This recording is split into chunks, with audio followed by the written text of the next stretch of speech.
What is going on, guys? Rannerz here. Today we're talking about meta players, overpowered players. What stats make them so good? You know, why is a Rashford using nearly everybody's team, but nobody seems to use Messi? Right, Messi's higher rated, you think he's better, but today we're going to be going through what stats are important, what stats say a Rashford has and Messi doesn't, what stats an 82 inform Ronaldo Sanchez has that, you know, a De Bruyne doesn't have. You know, that really makes the Ronaldo Sanchez actually a better, more used card than, say, the 91 rated De Bruyne. And then, as opposed from like your overpowered meta players, we'll also be talking about why these are the top 3 cards in FIFA, as well as my most asked question on stream, which is, I can only afford one. Do I got Neymar, Mbappe, or Ronaldo? But anyways, guys, before we get into the video, make sure to like, comment, subscribe. We're nearly at 10k subs. We're pushing. We're vibing. We're going for it. So if you guys haven't subscribed already, much appreciate if you did. It's free. You know, why not? Alright, so let's start off with the goalkeeper. Okay, and the attributes I have for all these positions are general, like, what stats are important. Whereas this starting 11 almost is just like a sample for, and you know, based off these, you can kind of tell what makes a player good or bad. And I'll be covering every stat, so don't worry about it. However, with the goalkeeper, it's pretty simple. Basically, you want decent stats at least, so like an 82 plus, and you want to be tall. And Nick Pope is the definition of this. My guy is 6'7", and he's got pretty solid stats. And just from that alone, he is a meta goalkeeper. There's not a whole lot to get into goalkeepers. Taller usually means better, and you gotta make sure he has at least decent stats, because like even if you have like a 7-foot goalkeeper but he's like 60 rated, he's gonna be bad, right? So decent stats, tall, and also goalkeepers are pretty personal preference. So this is probably the worst thing on this list, because everything else you can come back to a stat on, whereas goalkeepers is a little iffy. So we'll move on from there. So next we got the fullbacks, and here you got Semedo and Mendy, and guys, you already know, you probably use them. You've definitely played against them hundreds of times. So what makes them so good? You may be thinking, it's just like pace, right? Well, you're not wrong. Pace is definitely an important factor here. However, there's a few other things. With Semedo himself, personally, what really stands out with him is decent defense, of course. He does have the pace. But then he's got the high agility, okay? Now, agility cannot be underrated, even for defenders.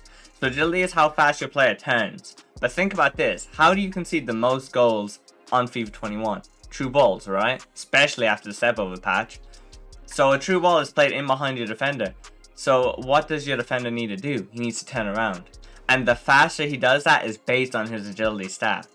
So that's what just makes agility so important for countering true balls. Because pace sure is important, but if your player can't turn around fast enough, his pace becomes irrelevant. So you need high pace, high agility, decent defending, and of course, great stamina.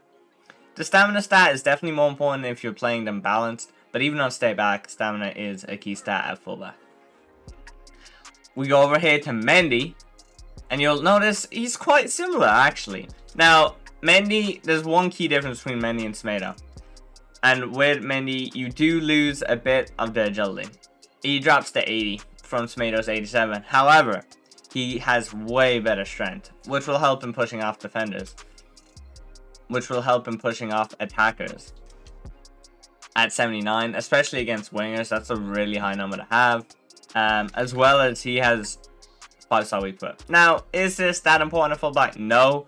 But does it mean it's harder to press you because you can pass efficiently on both feet? Absolutely. Okay, so it's kind of just a boost more than anything. And then other than that, you got the minus stat of passing, which is nice to have.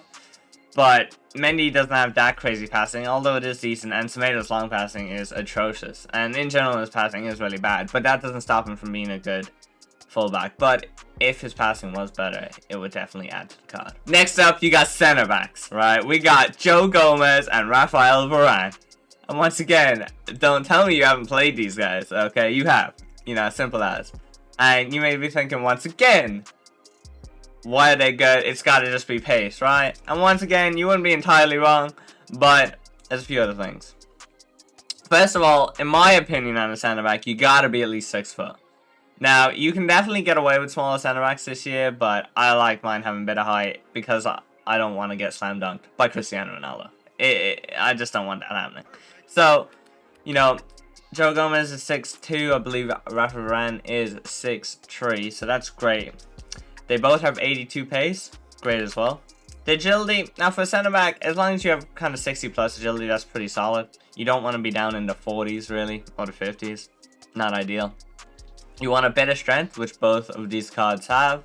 And lastly, you want decent defending.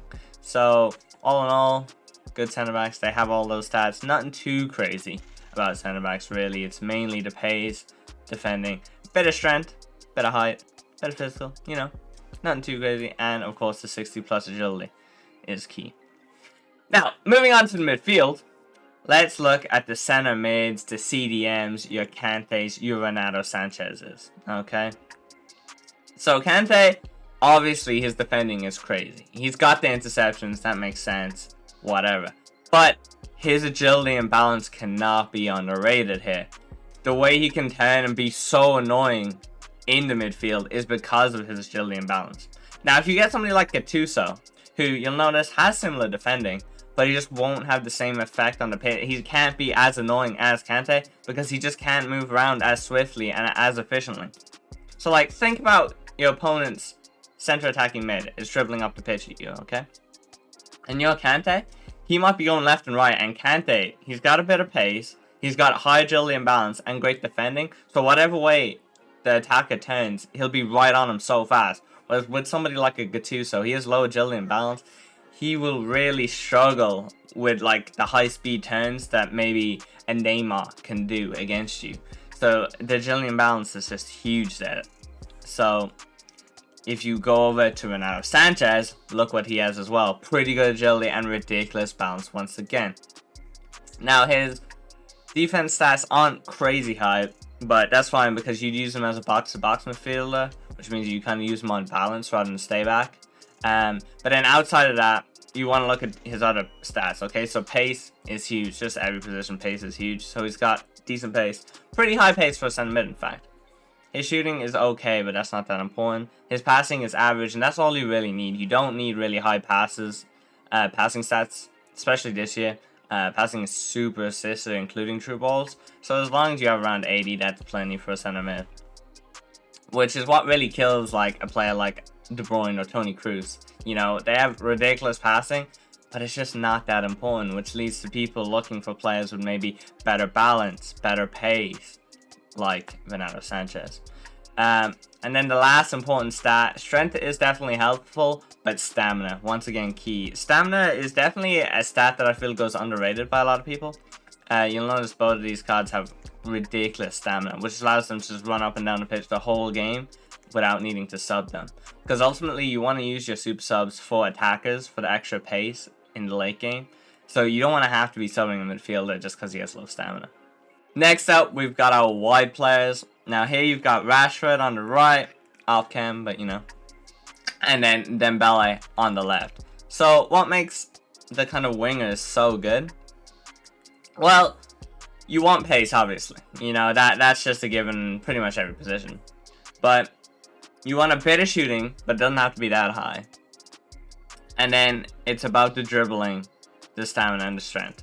So once again, kind of like how Mendy and Semedo kind of have a few differences, even though they're the same position.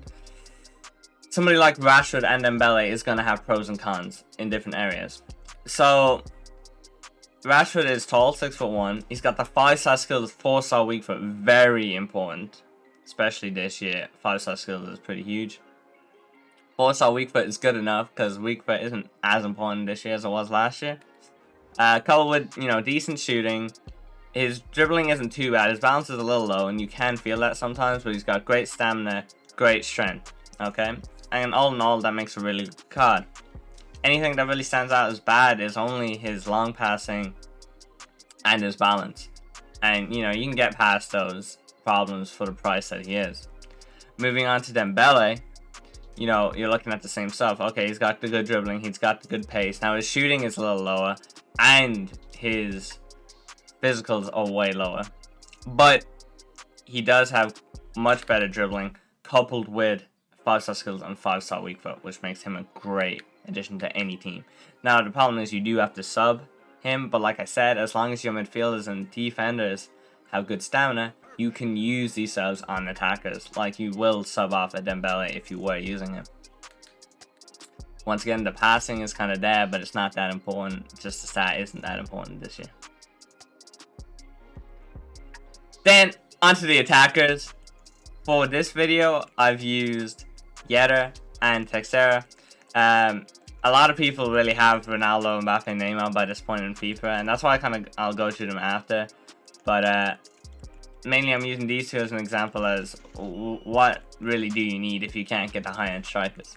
So we'll go on to Texera first. And we'll start with the weak foot and skill moves. 4-star, 4-star minimum. This is why like you just can't use people with like a 3-star weak foot this year at all, in my opinion. And you can't use 3-star skillers this year. Especially with the step up nerf. You're going to be lost with 3-star skills. So you've got them, check. Okay, cool. So he's 5'9", which means his agility is going to be good. Or not his agility stat itself, but like his in-game feel for agility. But then that is coupled with 94 agility, which is nice. Now his balance is 79, which you may be thinking is kind of low. But like I said, he's 5'9", so he gets away with that. He's got great 92 stamina. That's just a nice little addition. 76 strength, very helpful. Passing, relatively decent for a striker. Then the finishing is not that high. His shooting is not that high. But because of everything else being so good, you can get away with it. And then, of course, you want the 94 pace. So just a quick recap on what's good for a striker. You want pace, you want agility, you want a bit of strength, and decent shooting. With minimum 4-star, 4-star. And Yetter, let's see, does he have all the same stuff pretty much, right? So he's got the pace, although be it a little slower. He's got minimum 4-star, yeah, he's got 5-star. Minimum 4-star skills, yeah, he's got 4-star skills. 5'7", which means he's incredible on the ball, coupled with incredible dribbling stats. 93 agility, 91 balance.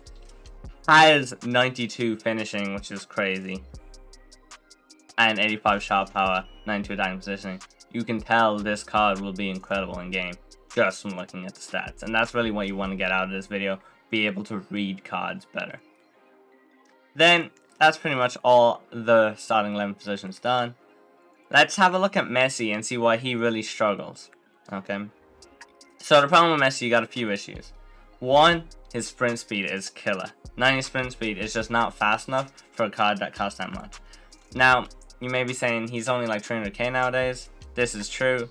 But he just doesn't have it all. So, next, you got 4-star, 4-star. Okay, so it's not the worst, but it's also not the best. Easily outmatched by like a Rashford, who does have the 5-star skills and is faster and stronger. Next thing you'll notice, 69 strength and 72 stamina. Doesn't have the physicals at all. You'd have to sub him early, and he's not going to be able to hold off any defenders.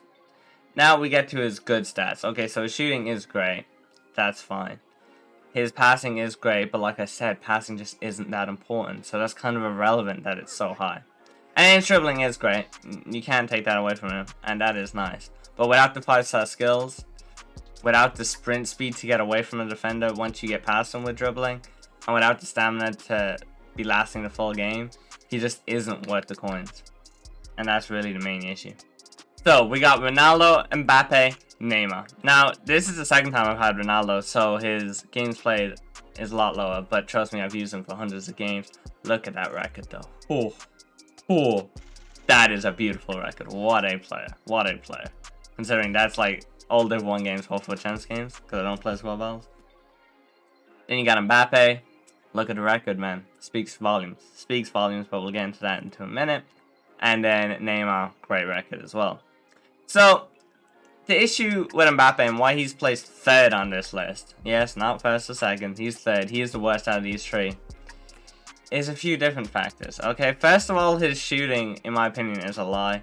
His stats just don't perform as well as they should, for whatever reason, which kind of makes judging a card by its stats redundant almost. But trust me, this card is just not that good. His passing feels atrocious, and I don't know why, because it's not ridiculously that bad in game.